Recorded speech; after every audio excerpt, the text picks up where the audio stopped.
নেত্রকোনায় এক মা, নাউজুবিল্লাহ, এরা মা বলতো। আমার প্রথম দিকে মনে হয়েছিল নিউজগুলো দেখে যে এমন হয় মা না, এমন হয় যে নাউজুবিল্লাহ মেয়ের, এমন হয় পালিত মেয়ে বা কোনো অগড়নের মেয়ে ওই তারা, প্রথমে মনে করছিলাম। পরে শুনি যে না, মা মা এই টিকটক করার আশায়, ফেসবুকে ভিডিও বানানোর আশায়, মেয়ের পরিচিতির আশায় সুন্দরী মেয়েরে আরেক ছেলের রুমে মা দিয়া ভাড়া দেয়। নাউজুবিল্লাহ, কিয়ামতের আলামত।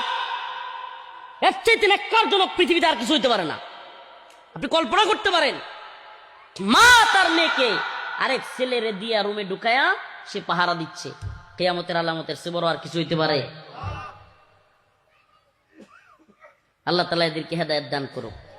এই নির্লজ্জ বেহায়ারা ফেক ফেক করে হাসে আর এগুলো বলতেছে মিডিয়ার সামনে।